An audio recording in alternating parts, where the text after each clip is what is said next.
Hello students, how are you all of you are doing great. आज हम लोग CBSE class 12 mathematics में एक नया चैप्टर स्टार्ट करने वाले हैं जिसका नाम है कंटिन्यूटी एंड डिफरेंशियबिलिटी। बेसिकली ये एनसीईआरटी का चैप्टर नंबर 5 है और हम इस पे बात करेंगे दोनों एक साथ, कंटिन्यूटी एंड डिफरेंशियबिलिटी की। तो बिना डिले किए स्टार्ट करते हैं अपना topic continuity and differentiability chapter number 5 with NCERT. तो देखते हैं स्टूडेंट कंटिन्यूटी क्या होता है। बेसिकली कंटिन्यूटी का मतलब होता है कि जब भी ग्राफ में कोई ब्रेक ना हो, नो ब्रेक।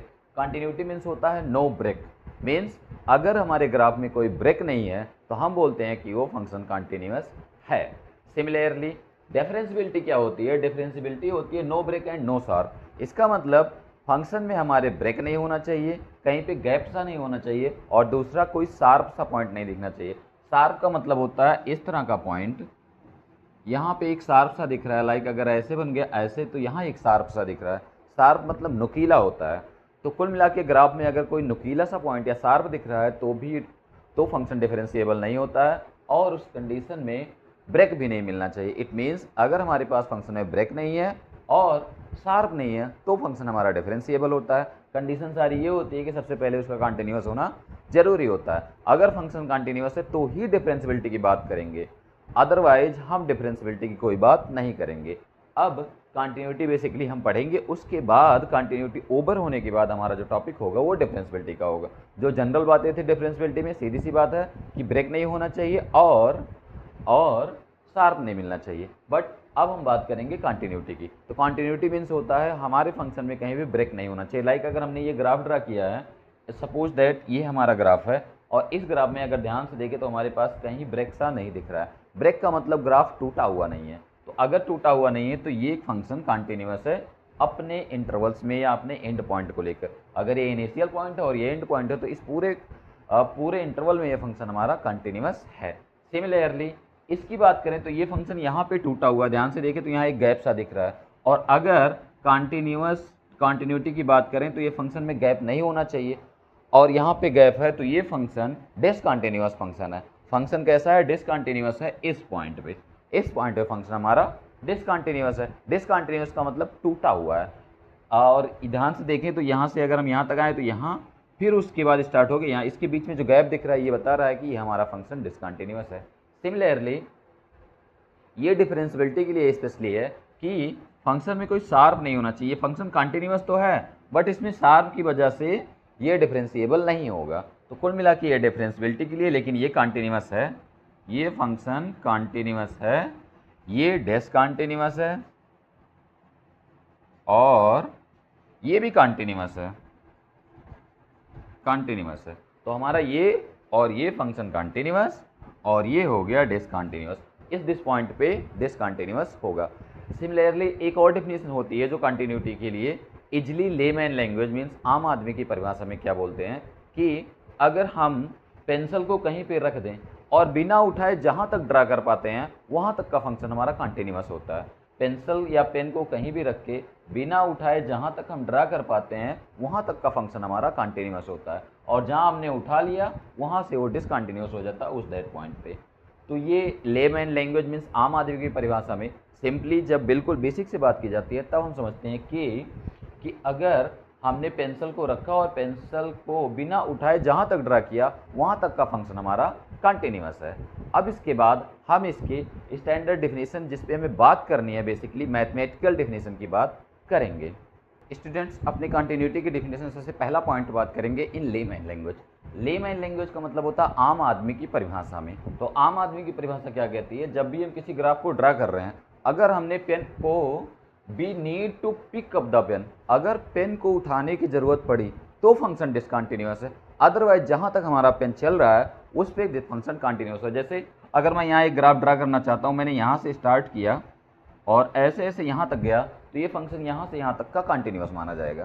सिमिलरली अगर मैंने अगेन पेन को रखा और मैं पेन को चलाते जा रहा हूँ, यहाँ तक मैं गया और उसके बाद यहाँ मैं टूट के फिर पेन को उठा लिया, अगर पेन को उठा लिया तो फंक्शन हमारा यहाँ तक कंटिन्यूअस है, और इस इंटरवल में या फिर इस पॉइंट पे डिसकंटिन्यूअस बन चुका है। क्यों? क्योंकि हमने पेन उठा लिया है। सिमिलरली अगर यहाँ से मैं बात करें, ऐसे गया और उसके बाद मैंने यहाँ से पेन उठा लिया तो यहाँ पे हमारा फंक्शन डिसकंटिन्यूअस है इस पॉइंट पे। तो कुल मिला के अगर हम लेमैन लैंग्वेज की डेफिनेशन क्या कहती है कि हम पेन को रख के और लगातार अगर चलाते रहें तो जहाँ तक चलता जाएगा बिना उठाए पेन, वहाँ तक का फंक्शन हमारा कंटिन्यूस होगा, और जैसे ही हमने पेन को उठा लिया वहाँ पे फंक्शन हमारा डिसकंटिन्यूस हो जाता है।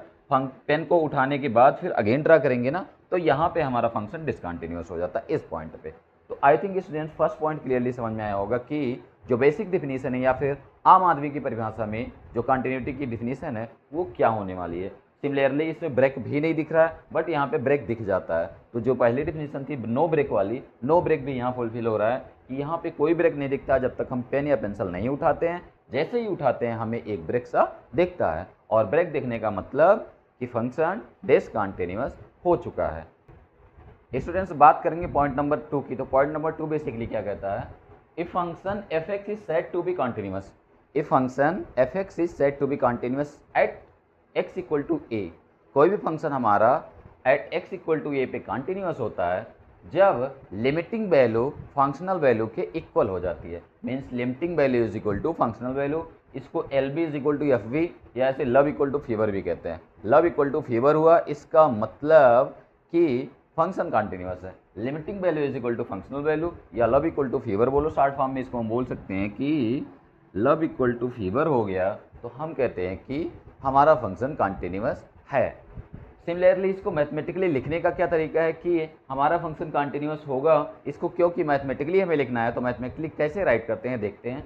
सबसे पहले लिमिटिंग वैल्यू का मतलब होता है लिमिट एग्जिस्ट करना, और लिमिट एग्जिस्ट करना हमने प्रीवियस लेक्चर्स में लिमिट में कर रखा है कि लिमिट कैसे एग्जिस्ट करती है। जब किसी फंक्शन के लिए ध्यान से देखें, अगर हमारे पास ये एक ग्राफ है, ग्राफ पे पॉइंट है कोई a, इसके लेफ्ट साइड में और इसके राइट साइड में जब वैल्यूज इक्वल होती हैं, मीन्स a माइनस लेफ्ट बताता है LHL और a प्लस बताता है RHL। अगर इसके जस्ट थोड़ा सा लेफ्ट में थोड़ा सा राइट में अगर वैल्यू इक्वल होती है, मीन्स एफ ए माइनस और एफ ए प्लस की वैल्यू अगर इक्वल होती है, it means LHL equal to RHL होता है, तो हम बोलते हैं कि हमारा जो फंक्शन है उसकी लिमिट एग्जिस्ट कर रही है। और अगर लिमिट एग्जिस्ट कर जाती है तो उस कंडीशन में अगर हमारे पॉइंट जो ए है उस पर वैल्यू इक्वल हो जाती है तो हम बोलते हैं कि लिमिटिंग वैल्यू फंक्शनल वैल्यू के इक्वल हो गई है, और इस कंडीशन में हमारा जो फंक्शन होगा वो कंटिन्यूअस होगा। तो लिमिट एग्जिस्ट कराना है, उसके बाद हम चेक करेंगे उस पॉइंट पे फंक्शनल वैल्यू की, फंक्शन की वैल्यू, और अगर इक्वल आ गई लिमिटिंग वैल्यू के इक्वल तो हम बोलेंगे कि फंक्शन हमारा कंटिन्यूअस है। तो लिखने का क्या तरीका है, limit x tends to a plus fx, ये RHL की लिमिट है, ऑलरेडी हम जानते हैं, is equal to limit x tends to a minus fx, ये LHL की लिमिट है, इज इक्वल टू fa, और ये पूरी क्वांटिटी फाइनाइट होनी चाहिए। इसको और तरीके से अलग अलग बुक्स में ऐसे भी लिखा गया है, कहीं बुक्स में ऐसा भी लिखा जाता है, तो इसमें डाउट होने परेशान होने की कोई ज़रूरत नहीं है। कुल मिला के ऐसे भी लिख सकते हैं, ऐसे भी लिख सकते हैं और ऐसे भी लिखा जा सकता है। F A plus H, right hand limit को कहीं कहीं पे एफ ए प्लस एच लिखते हैं, लेफ्ट हैंड लिमिट को एफ ए माइनस एच लिखते हैं, और फंक्शनल वैल्यू को तो एच लिखेंगे। और ये सिंस ये हमारी लिमिटिंग वैल्यू है तो लिमिटिंग वैल्यू को कभी कभी limit X tends to 0 fx भी लिखते हैं, क्योंकि जब लिमिट एग्जिस्ट करती है तो हम लिमिट एक्स टेंस टू 0 पे fx की वैल्यू ही निकालते हैं। तो जब हमारी लिमिट एग्जिस्ट करेगी तो हम ये वाला काम करेंगे, और जब हमें लिमिट की एग्जिस्टेंस चेक करनी होगी तो हम ये वाले फार्मूले अप्लाई कर पाएंगे। और ये सारी की सारी वैल्यूज़ हमें फाइनाइट मिलनी चाहिए। अगर हमारी वैल्यूज़ फाइनाइट मिलेंगी तो हम कहेंगे कि हमारा जो फंक्शन है वो कंटिन्यूअस है, अदरवाइज हम कहेंगे कि हमारा फंक्शन कंटिन्यूअस नहीं है, और कंटिन्यूअस नहीं है इसका मतलब डिसकंटिन्यूअस है। तो I think point number 2 clearly समझ में आया होगा, जो इसकी डिफिनीशन है या मैथमेटिकली जिसे हमें कैरी करना है या फिर हमें फॉलो करना है, इसी पे हमारा बेस्ड क्वेश्चंस होना है। तो ये आई थिंक क्लियरली समझ में आ गया होगा कि कैसे कोई फंक्शन हमारे लिए कंटिन्यूअस होगा और कैसे डिसकंटिन्यूअस होगा। अगर डिसकंटिन्यूअस की बात करें तो सपोज दैट हमारे पास एक फंक्शन यहाँ पे है और ये ऐसे जा रहा है, तो अगर मैंने एक पॉइंट यहाँ पे ले लिया तो इस पे फंक्शन की वैल्यू कुछ और इस पॉइंट पे फंक्शन की वैल्यू कुछ और आएगी, तो यहाँ से ये पता चल जाएगा कि ये डिसकंटिन्यूअस है और लिमिट एग्जिस्ट नहीं करेगी, और लिमिट ना एग्जिस्ट करने की वजह से हम बोलेंगे कि हमारा फंक्शन ही डिसकंटिन्यूअस है। तो आई थिंक क्लियरली समझ में आया होगा। कोई स्टूडेंट्स बात करेंगे एक दो एग्जाम्पल की, उसके बाद हम आगे के पॉइंट पे डिस्कस करेंगे। बेसिकली हमारा जो कंटिन्यूटी का डिफिनीशन और जो बेसिक बातें थी वो क्लियर हो चुकी हैं, इक्का दुक्का पॉइंट बच रहे हैं तो उनको अभी हम फर्दर डिस्कस कर लेंगे। हमारा एग्जाम्पल क्या है, F X equal to 5x - 3 at X equal to 0 पे चेक करना है कि ये कंटिन्यूअस है कि नहीं है। x इक्वल टू 0 पे चेक करना ये कंटिन्यूस है कि नहीं है। तो x इक्वल टू 0 पे हम सबसे पहले लिमिट एग्जिस्ट कराएंगे। अगर लिमिट एग्जिस्ट कर गई तो हम कहेंगे कि हमारा जो फंक्शन है वो कंटिन्यूस है। अदरवाइज ये सीधे साफ साफ दिख रहा है कि इसमें कोई डाउट तो होगा नहीं, क्योंकि इसकी लिमिट एग्जिस्ट करेगी ही करेगी। जितने भी पॉलिनोमियल फंक्शन होते हैं वो हमेशा कंटिन्यूस होते ही होते हैं। तो ये पॉलिनोमियल फंक्शन है, कंटिन्यूस है ऑलरेडी, बट हमें चेक करना है x इक्वल टू 0 पे। तो सबसे पहले हम LHL लिमिट लिखेंगे। LHL में हम क्या लिखते हैं, limit x tends to 0 minus, LHL में हम लेफ्ट से अप्रोच करते हैं इसीलिए 0 माइनस fx लिखते हैं। अब इसमें करना क्या है, तो limit h tends to 0, already हम जानते हैं h क्यों लिया जाता है, 0 माइनस एच या 0 प्लस एच, थोड़ी सी छोटी वैल्यू या थोड़ी सी बड़ी। जैसे हमारा ये फंक्शन है ना, तो इस पे अगर कंटिन्यूटी चेक करनी है तो थोड़ा सा हम पहले जाएंगे, थोड़ा सा बाद में, थोड़ा सा पहले जाते हैं 0 माइनस एच, थोड़ा सा बाद में जाएंगे 0 प्लस एच। RHL से अप्रोच करेंगे तो 0 प्लस एच, और LHL से अप्रोच करेंगे तो 0 माइनस एच। और एच क्या होता है, infinitely many infinitely small positive quantity होता है, स्मॉल पॉजिटिव क्वांटिटी होता है। तो कुल मिला के fx में हमें क्या पुट करना है, f0 plus H, f0 plus H put करेंगे तो हमें मिलने क्या वाला है कि 5 प्लस एच माइनस 3। अब इसमें अगर हम लिमिट अप्लाई कर देंगे तो 5 इंटू 0 मीन्स 5 इंटू 0, तो आएगा आंसर कुल मिला के -3। क्या आने वाला है, -3। सिमिलरली RHL की बात करें तो RHL में हम कैसे अप्रोच करेंगे, x tends to 0 plus, 0 plus का मतलब हमारा अप्रोच राइट से होगा, राइट से fx। अब इसको हम अगले स्टेप में क्या लिखेंगे, लिमिट h टेंस टू 0, और ये f0 प्लस एच, या फिर डायरेक्ट वैल्यू भी लिख सकते हैं, limit h tends to 0, f0 plus H. अगर हम 0 प्लस एच रखेंगे तो अगेन हमारा जो वैल्यू आने वाला है 5 plus H -3, answer will be -3। तो हमारी लिमिट तो एग्जिस्ट कर गई, मीन्स लिमिटिंग वैल्यू हमारी आ चुकी है और वो भी फाइनाइट आई है। LHL अगर RHL के बराबर है तो लिमिट एग्जिस्ट कर गई है, लिमिट एग्जिस्ट कर गई इसका मतलब लिमिटिंग वैल्यू हमें मिल चुकी है। अब हम बात करेंगे फंक्शनल वैल्यू की एट 0। तो f0 हमें क्या मिलने वाला है, 5 into 0 minus 3 is equal to 5 0 -3। Functional value का मतलब वैल्यू हमें यहाँ पुट करनी है, तो 0 पे हम रखेंगे तो 0 -3, आंसर विल बी -3। अब ध्यान से देखिए LHL RHL functional value at 0 is equal to equal है और फाइनाइट है, तो हम बोलेंगे कि हमारा जो फंक्शन है fx इक्वल टू 5x -3 ये कंटिन्यूस है एट x इक्वल टू 0, या फिर जितने भी पॉइंट बोले जाएंगे सब पे कंटिन्यूस होता है अपने पूरे डोमेन। मीन्स इसका डोमेन क्या होता है, ये पॉलिनोमियल है तो इसका डोमेन R होता है, ऑल द रियल नंबर, तो ऑल द रियल नंबर पे ये कंटिन्यूस होता है। और हमने चेक भी कर लिया एट एन इंस्टेंट पॉइंट 0 पे कि 0 पे भी हमारा फंक्शन कंटिन्यूस है। तो हम लिख देंगे क्या, limiting value is equal to functional value, so fx is continuous at x equal to 0। ये हमारा आंसर का फॉर्मेट बन जाता है इस क्वेश्चन के लिए। तो आई थिंक स्टूडेंट्स ये एग्जांपल बिल्कुल क्लियरली समझ में आया होगा कि fx इक्वल टू 5x -3 किस तरह से कंटिन्यूस होगा और इसकी कंटिन्यूटी किसी भी पॉइंट पे कैसे चेक करेंगे। तो बात करते हैं एक और एग्जांपल की, उसके बाद आगे डिस्कस करेंगे। बात करते हैं एक और एग्जांपल की, fx equal to 2x² - 1 at x equal to 3। Again हमारे पास एक पॉलिनोमियल फंक्शन है और सिंस ये पॉलिनोमियल फंक्शन है इसका मतलब ये अपने ऑल द डोमेन में कंटिन्यूस होता है, बट हम चेक करेंगे कि x इक्वल टू 3 पे ये कंटिन्यूस है कि नहीं। तो सबसे पहले हम LHL निकालेंगे, उसके बाद RHL निकालेंगे, उसके बाद फंक्शनल वैल्यू निकालेंगे। तो LHL में हम क्या करते हैं, limit x tends to 0 minus, और 0 पे नहीं हमें चेक करना है 3 पे, तो 3 माइनस fx, ये हमारी LHL की कंडीशन होती है। इसकी जस्ट बाद का स्टेप होता है लिमिट, और x टेंस टू 0 की जगह h tends to 0 f3 plus h, since plus ना होके माइनस होगा क्योंकि हम LHL से अप्रोच कर रहे हैं, लेफ्ट से अप्रोच कर रहे हैं, तो 3 माइनस h। अब हम क्या करेंगे, इसकी वैल्यू यहाँ पे रखते हैं, तो लिमिट हमें मिलने वाला है limit h tends to 0 f means 2 3 minus h का होल स्क्वायर -1। तो आई थिंक स्टूडेंट्स ध्यान से देखें तो h टेंस टू 0, h तो 0 है बिल्कुल, और अगर हमने इसको 0 पुट कर दिया 3 का स्क्वायर 9, 9 टू जा 18, 18 माइनस 1 17, तो आंसर विल बी 17। कोई डाउट तो है नहीं इसमें, बिल्कुल क्लियर होगा, क्योंकि हम लिमिट तब अप्लाई करते हैं जब हमारे पास डिटरमिनेंट की डिटर्मिनेटिव कंडीशन होती है। अगर इनडिटर्मिनेट फॉर्म आता तो हम रुकते, बट यहाँ पे कोई ऐसी प्रॉब्लम है नहीं, तो हम डायरेक्ट वैल्यू पुट करेंगे और हमें आंसर मिलेगा। यहाँ अगर हमने 0 पुट किया तो 3 का स्क्वायर 9, 9 टू जा 18, 18 minus 1 17। Similarly RHL limit apply करेंगे, तो RHL क्या कहता है, limit x tends to 0 plus fx। इसके बाद का स्टेप क्या होता है, limit h tends to 0 f, oh sorry हमने तो 3 पे चेक करना है, तो 3 पे चेक करेंगे 3 प्लस h। उसके बाद हम क्या करेंगे कि फंक्शन की वैल्यू उठा के रखेंगे, मीन्स 2 3 प्लस h का होल स्क्वायर माइनस 1। अब अगेन ये डिटर्मिनेट है तो हम क्या करेंगे, h टेंस टू 0 पे 3 3 जा 9 टू जा 18 माइनस 1 17, हमारे पास आ गया RHL भी। अब ध्यान से देखिए LHL और RHL बराबर, इसका मतलब लिमिट एग्जिस्ट कर रही है, और लिमिट एग्जिस्ट कर रही है तो लिमिटिंग वैल्यू हमें मिल चुकी है और वो है 17। अब हम बात करेंगे फंक्शनल वैल्यू की F3।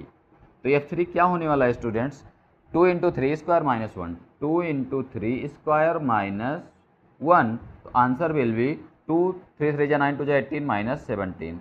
तो हमारे लिए जो लिमिटिंग वैल्यू है वो फंक्शनल वैल्यू के इक्वल आ रही है। इसका मतलब क्या है, इसका मतलब है कि जो हमारा फंक्शन है fx equal to 2x square minus 1 वो कॉन्टिन्यूस है एट x इक्वल टू 3 पे। वैसे भी ये अपने ऑल द डोमेन में कॉन्टिन्यूस होता है।